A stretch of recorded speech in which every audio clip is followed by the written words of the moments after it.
So I have a lot of work to do with these. Oh my God.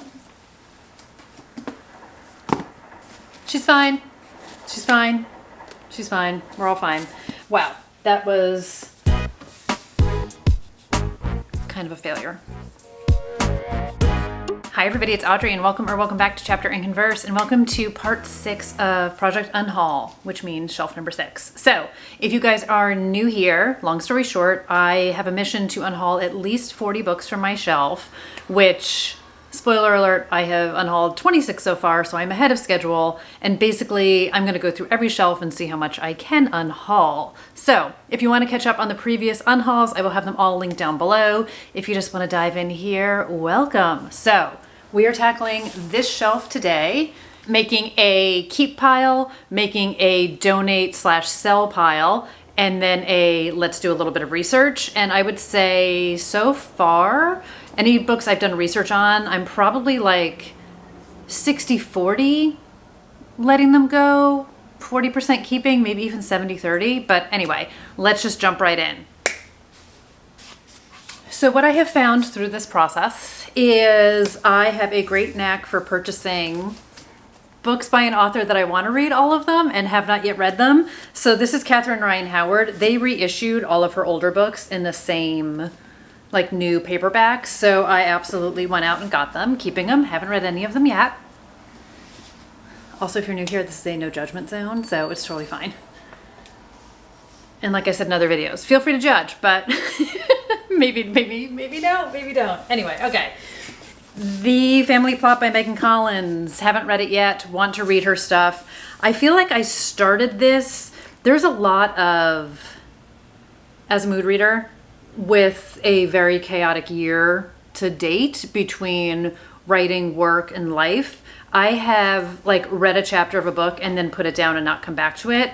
And this was one of them. This is like a dark and messed up family. Anyway, I'm not going to talk about every single book in detail, but there you have it. Under the Influence by Nicole Crooks. Have not started this one yet. Influencer, I think it's got like Rachel Hollis vibes to it, like what it's like working for her.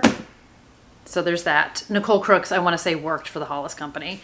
And then, I'll show this in a second, Death on the Nile. On my unofficial official mission to read all Agatha Christie's books, I went out and over the past few years have accumulated a lot of them. So I read this a long time ago and wound up picking this up on Pango because it's beautiful and because.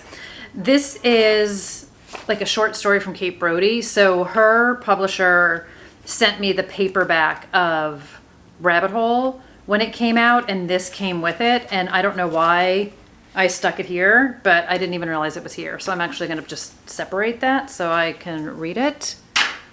Things get stuck in the wrong places.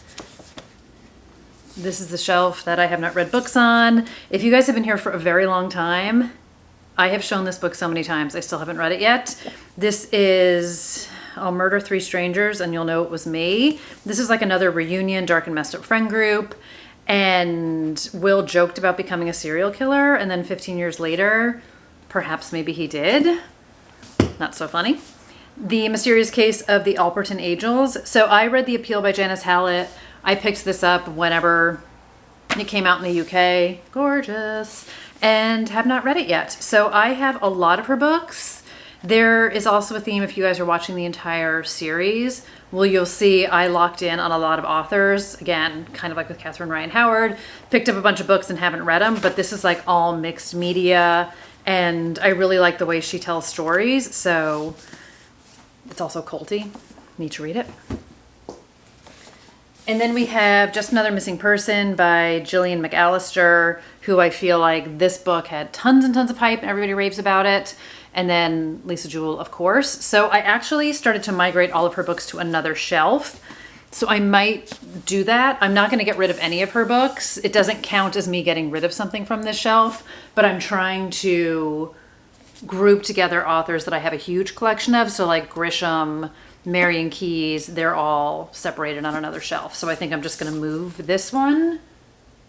There might be more Lisa Jewells thrown in here, but not counting it as an unhaul. Make no mistake. Okay, let's get into what's in the back double stacked situation. Unraveling Oliver by Liz Nugent. I read Lying in Wait a long time ago. Loved it. Dark, kind of like a slow burn mystery crime fiction. I wouldn't call it a thriller. And I picked up more of her books and I haven't read them yet. I feel like this one, I feel like they all really get a lot of hype around them. So we're going to keep that. And then I have The Downstairs Neighbor by Helen Cooper. This one I'm not sure who, what, when, where, why. Can you keep a secret when you live under the same roof? It's an apartment building in London. It's a debut. How well do you know your neighbors? I feel like it has potential. We're going to put this in the investigative pile, which I'm putting to my left. If you were here for video number 1, I put keeps over here and then I forgot about them and we had a situation. Okay. That Weekend by Kara Thomas. I bought this a long time ago. She wrote The Cheerleaders, which I also have. I think this is like YA or new adult. It was gonna be the perfect weekend, which you know in a thriller that means perfect is a subjective word. So 3 best friends, a lake house, a secret trip. What could possibly go wrong? 3 went up the mountain, only 1 came back. Everybody wants answers. Wow, Claire wakes up alone and bloodied. It's a little bit of a PLL when Allison disappears vibe to it. I'm gonna look this one up. I'm leaning more towards keep, but I'm going to look it up just out of curiosity. I still need to read The Cheerleaders, which I feel like even has a sequel by now. I am a monster. Okay, Tuesday Mooney talks to ghosts. Unclear. Unclear why, when, how. A dying billionaire sends one woman and a cast of dreamers and rivals on a citywide treasure hunt. Puzzles. What do we have here? Yep, kind of like the Westing game, which makes sense. I'm going to look this one up. Has anyone read this? I don't even know when I bought this. There's a little bit of that shame spiral in here. This came out in 2019. I don't think I bought it then. Investigating. Investigating. I'm going to keep it moving. Okay, let's tackle this pile. Okay, Under the Bridge. The way that I heard this was a Hulu series based on a book, and I'm not even kidding. I looked and saw that my bookstore had it. This book actually came out in 2005, so I didn't buy it in 2005. Whenever they announced the Hulu series, saw my bookstore had it, went out and bought it, never read it. Just got Hulu recently to watch. I don't even know what I was trying to finish. Oh, to get The Handmaid's Tale, not that recently. Watch season 6. This is on there. Haven't watched it because I haven't read it yet. It's true crime. It's supposed to be amazing. So 14-year-old Rena Verk went to join friends at a party and never came home. I need to read this.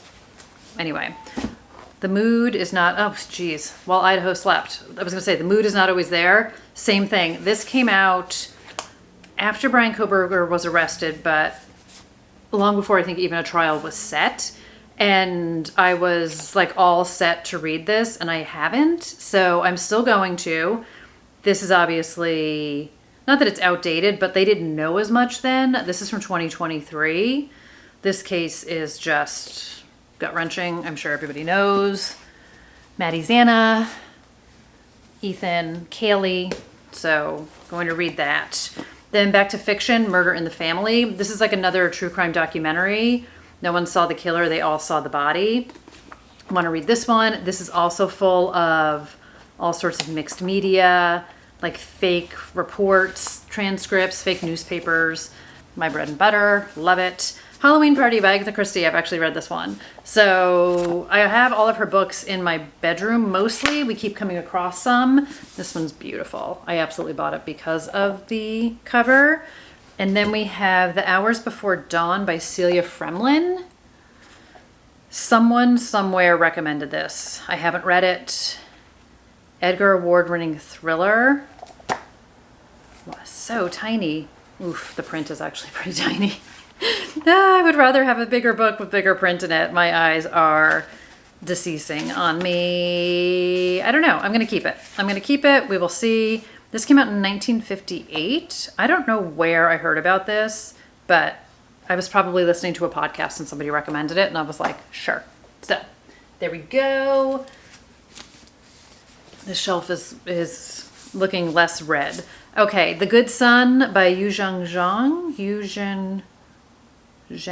I'm probably saying this wrong. I'm absolutely saying this wrong. It says, will rivet readers of Joe Nesbo and Patricia Highsmith.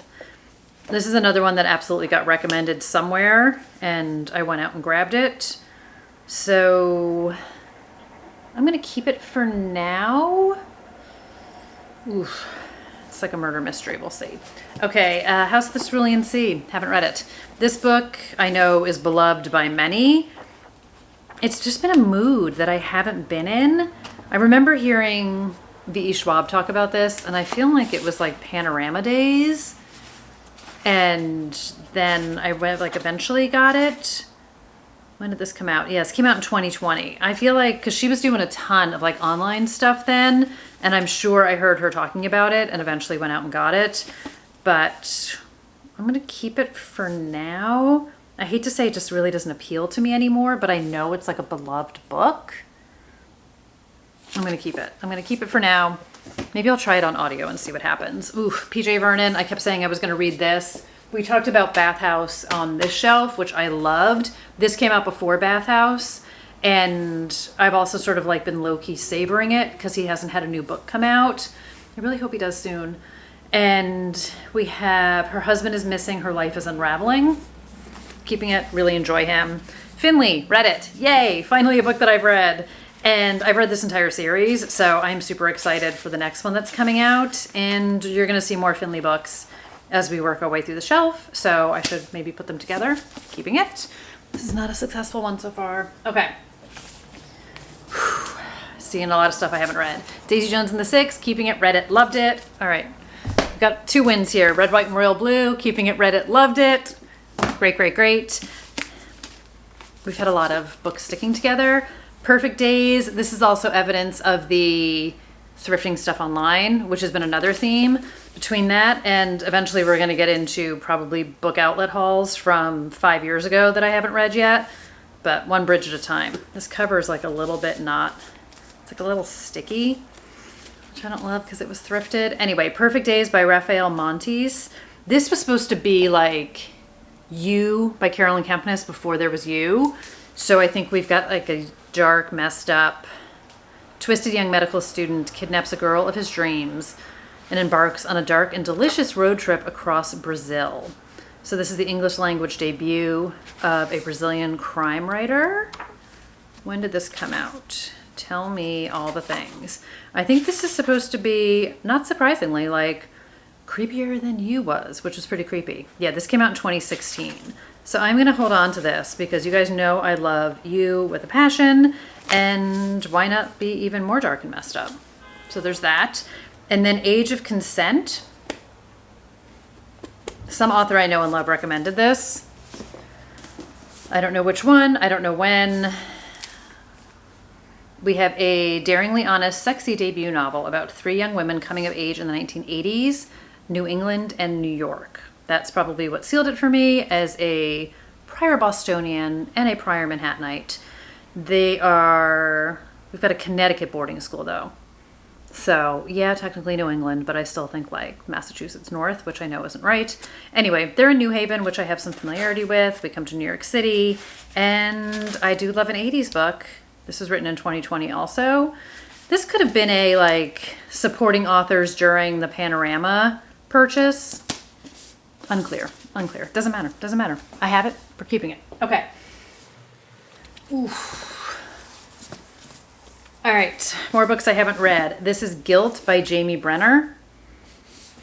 I feel like this could have been a Bad on Paper recommendation, that podcast. It says 1 perfect diamond is all it takes to divide a family. I don't know if this is... Yep, we've got somebody dead. I was like, I don't know if this is a mystery or not. Yep, unlucky in love. One escapes to the shores of Cape Cod, and the other ultimately is dead. So... yay for us, 2022. I'm going to keep it. I love this cover too. I think it's beautiful. This pile is getting really huge. You guys know, first love mystery thrillers, love a contemporary, have been leaning less mystery thriller as I'm writing, just to not clog my brain. So we shall see. Blacktop Wasteland by S.A. Cosby, not getting rid of it. I haven't read this one yet. I have read 2 of his 5 books. That feels right. So this is his second book. I'm excited to read it. He always talks about, I mean, he always talks about all of his books when he does talks, but I feel like this was the one that launched him and helped him take off. Like, this is the one that caught fire, not his first book. Now his first book obviously is like super popular, so we're keeping that. And then The Plot by Jean Hanff Korelitz. I am embarrassed I haven't read this one yet. I started this one earlier this year also, and just was not the right book at that time for me. So I'm excited to get back into it at some point. But a book about a writer, I want to say he steals one of his students' manuscripts. This was very similar to Kill Your Darlings by David Bell. They both came out at the same time, which is one of those like weird, fluky, big magic kind of moments. So I'm excited to read this. There's also a sequel to this called The Sequel, but I don't own that one yet. So at least I'm having a little bit of restraint. I don't know if restraint's the right word. Oh, I feel like I've got like a big bump on my ponytail. Anyway, no judgment. No judgment. Woof, woof, woof, woof, woof, woof. Let's go with Liz Nugent, Little Cruelties. Bought all of her books, haven't read it, and I'm gonna keep it for now because I would like to read her books. The shelf is really not great. Good thing I'm ahead of schedule on the other shelves. Okay, and then Rouge by Mona Awad. So you guys have heard me talk about Bunny. I'm about to start We Love You, Bunny, the sequel, and by the time you guys see this, that will have long been out. And this, I wanna say Rouge came out last year or 2 years ago, but I'm excited to read more of her books. I really enjoyed her. 2023. And Bunny is just so dark and fun and delicious. It's pretty damn fantastic. It's pretty damn fantastic. But I find Mona Awad to be really interesting. I watched some interviews with her and Margaret Atwood. So not some, one. But I'm gonna keep Rouge. This looks like it's gonna topple. Man, I need a win back here. All right, a win. Alifair Burke, The Wife. I have read almost all of her books. I've read this one. I'm going to keep it. She's another person I need to group together. There's definitely some of her books in a box because they don't fit on the shelf, which is why I need to get rid of more than 40 books. The whole 40 was to cover the 36 books that I got over the summer. And I am failing to address the fact that there's literally boxes of books in other places because I don't have enough room for it. But anyway, love Alifair Burke. Did a whole video on her. And then Outside by Ragnar Jonasson. Haven't read this one yet. This is the UK cover, which is why I bought it years ago. Because I thought it was beautiful, which is why I bought the UK cover a few years ago.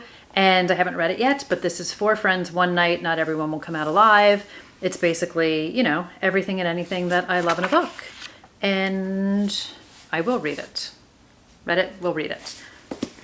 I need to find a new place to stack books.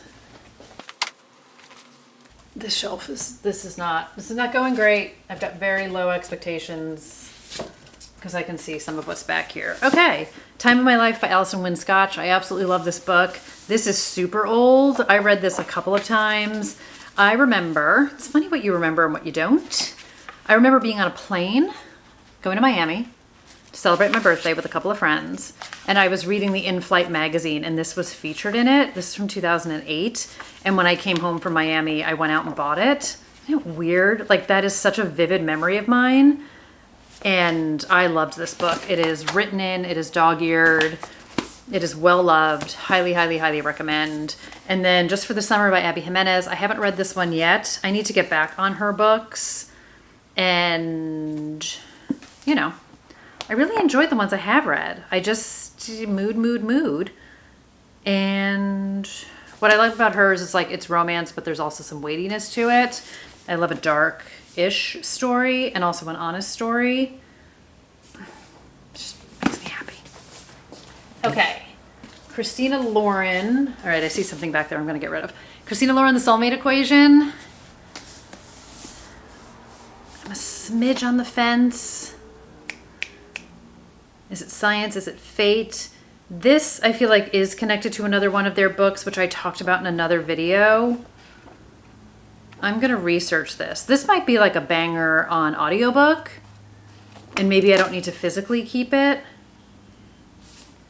I'm gonna look this one up just to get a little sense of something. Magpie Murders I'm keeping. I read this a long time ago. Writing conference, people were raving about it. I feel like this could have been like 2006 or something like that. I have Moonflower Murders, which is the second book, which I haven't yet read, but you know, we'll get there. Or 2017. 2016 to 2017. Did I say 2006? What is wrong with me? What is time? Because I'm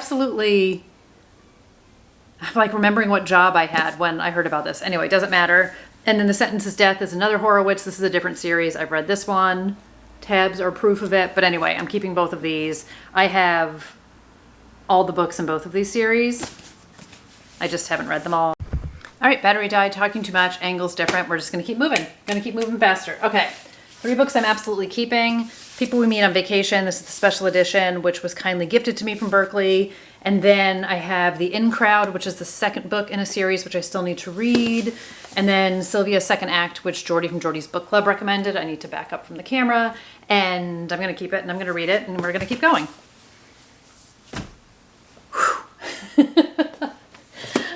Keeping it, want to read it. Kate Alice Marshall, love a lot of her books. Still need to read this one, How I'll Kill You by Ren DiStefano. 3 sisters who I think are like low-key serial killers, and then one of them doesn't want to do it. Make him want you, make him love you, make him dead. This came out a couple years ago. People rave about it. Still gonna read it. Never Saw Me Coming by Vera Kurian, one of my favorite books of all time. Love it, keeping it, read it. Nice Girls by Catherine Dang. Haven't read it yet. This also has an influencer murder mystery. It says Emotional Punch of Luckiest Girl Alive, which woof if you've read that. And All the Missing Girls. So it explores the hungry, angry, dark side of girlhood and dares to ask, which is more dangerous for a woman, showing the world what it wants to see or who she really is. I've heard great things about this one. Need to get my game on. This is just like a shelf tour. Home is Where the Bodies Are by Geneva Rose. Keeping it, want to read it. Sign here. This was gifted to me. I am complete garbage. I have not read it yet. Need to read it. Thank you guys. I'm the living worst. So this is one, Find You in the Dark, if you've been here for a very long time, that has also survived many an unhaul. And somewhere along the way, I bought another book of his, thrifted. You can see the library thing on it. Haven't read either of them, but this is one where there's a serial killer and this man who I want to say he's trying to find out who killed his sister or his brother and sister-in-law. I was kind of not really close. And he winds up like giving clues to the police about other stuff he's finding. It's supposed to be really good. And I mean, Jennifer Hillier blurbs this one too. Anyway, I need to give Nathan Ripley a try. I want to give Nathan Ripley a try. All right, Blood Orange by Harriet Tice. I read something about midnight. It's not the name of it, but there was like a New Year's Eve party was the Something Went Down. Blood Orange came out before that, and I really liked it. It was much darker than I expected, which I loved. So I absolutely went around and thrifted some of her older books. This is from 2019. I'm gonna keep it for now because I did really enjoy her. And I want to say she did an interview with Alex Michaelides, and I was like, yes, please. Okay, The Wishing Game. There was a time where I feel like this book was all the rage, and I bought it on Pango. I feel like it was even during one of the besties reading retreats when everybody was talking about it that year, and I feel like we all went on Pango and bought the book. I've never read it. The appeal has not been there for me. I'm pretty sure I'm going to let this one go. There's a map, but that's not enough for me. I think I'm going to let it go. Put it back into the Pango universe. Okay, A Killing Cold. See, Kate Alice Marshall. I'm like, I love her. This is an arc that was sent to me. I loved it. All the tabs, let them speak the words. This was great. And then A Dark and Secret Place by Jen Williams. Haven't read it yet, but would like to. Dark and Messed Up, the title in and of itself. Also thrifted. The cover's kind of banged up, but it's fine. It's fine, it's fine, it's fine. I'm going to keep it. I'm going to keep it. Rush. This is a fiction book, but One of the books I wrote and have shelved, which does not mean it might not get a second wind. I would like it to get a second wind. I did not, something in it wasn't working and I couldn't figure it out. And it, like so many iterations, you guys don't need to know it all, but there was a sorority element to it. And I was just sort of like craving sorority stuff, that TV show Greek. So that's why I bought this. I'm gonna look it up, but I think I'm gonna wind up keeping it. Set in modern day Oxford on the Ole Miss campus, president of Alpha Delta Beta. And I don't know. I mean, I love a toxic female friendship. I'm hoping this is, oh, it says it's deeply moving, uplifting, and universal. That might not be what I'm craving. I was like, give me a book about sorority sisters acting like monsters. I used to be a sorority sister, so I can say that. I mean, you could say whatever you want, but you know what I mean. Okay, it all began with the Scream. Sarah from Sarah's Bookstands, Sarah's Nightstand sent this to me for my birthday a couple years ago. I started to read it, and I want to finish reading it. I also have, where did I put it? Your Favorite Scary Movie, which also is about the Scream franchise. So, perfect time for it. September House. 'Tis the season. Haven't read it yet. Hunter's Daughter. I've heard great things about this one as well. These were both gifted to me by Berkeley. I'm a monster. And actually so was Fiona Barton, Talking to Strangers. So I have a lot of work to do with these. Oh my God. She's fine. She's fine. She's fine. We're all fine. I have a lot of work to do. These 3 books. I have read some Fiona Barton before. And yeah, stay tuned. Wow, that was kind of a failure. Okay. I've done some research. I'm going back and forth on the soulmate equation. I think I'm going to let it go. My library has it in audiobook, and I think when push comes to shove, I would probably wind up listening to it anyway. If I fall in love with it, I'll deal with it later. So I'm going to let go of that. The Downstairs Neighbor by Helen Cooper got some really great reviews, so I'm going to keep this one because I'm a sucker for a disappearing teenager and her parents trying to figure out what happened. Say what you will about me, it's totally fine. Anyway, great reviews, putting it more frontish and center. Let's put that down. Tuesday Mooney takes place in Boston. Who knew? It got some great reviews, so I'm going to hold on to it for now and give it a go. We'll see where I'm at when I actually do. I think when I wind up like redoing my bookshelves, I might have second thoughts, but for now I'm going to keep it. I feel like it got 4 stars. Kirkus gave it a great review, and again, Boston I'm a sucker for. So second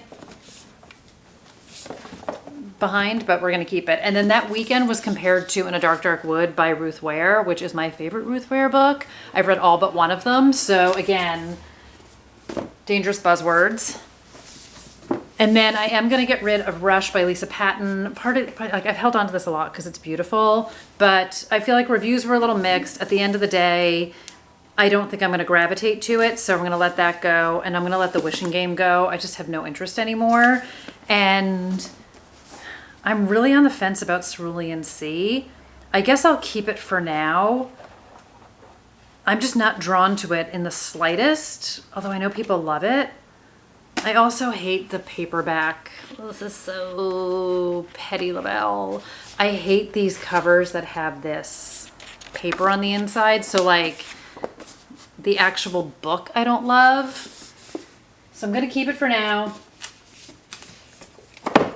And we'll see where we're at. This might be another case of I'll do the audiobook, and if there's a universe where I fall hard for it. There's so many new beautiful special editions of this book. I'm just gonna let it go. I'm just gonna let it go. Talking myself into it. Sorry, Sarah. I know you're gonna hate me for it, but not that I will never read it, but not that one. Anyway, Lisa Jewell's going back on the shelf. I can't be bothered putting her with her sisters right now because that shelf is also really messy. So 4 books gone. 4 books gone. So let me find 4 books from my pile to bring over here, which brings me to a grand total of 30 books so far. So let me grab 4 replacement books to add. Okay, just kidding. I'm gonna put 3 books on the shelf just because of logistics. I don't want to, I've talked about this in other shelves, I don't want to bury new books on the back row. The whole point is to put them front and center. So I'm just gonna pull these 3 books for now and add them to the shelf.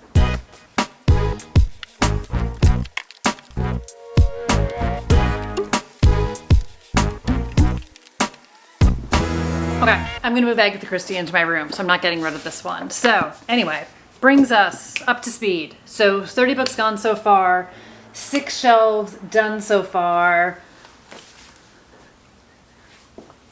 Can I get to 75 books, you guys think? If I'm already at 30 and we're less than halfway through. Let's up the challenge to 60 books. We're gonna up the challenge to 60 books. And we're gonna keep on trucking. So anyway, stay tuned. Come back for more. That was weird. Come back for more, see if I can do it, see if I can get to 60 books. I am gonna put some on my Pango shop. If anybody's interested, feel free to check it out. I'm gonna donate a whole bunch of them. I need to get them out the door. And yeah, we're just gonna keep on going. So I will see you guys in some more Unhaul videos. I will see you guys, I don't know the order of stuff going up, but new releases are gonna be coming out. Books I've read recently are gonna be coming out, and then we'll see what happens in between. But until then, take care, everybody. Thank you so much for watching and being here, and I'll see you in the next one. Bye, guys.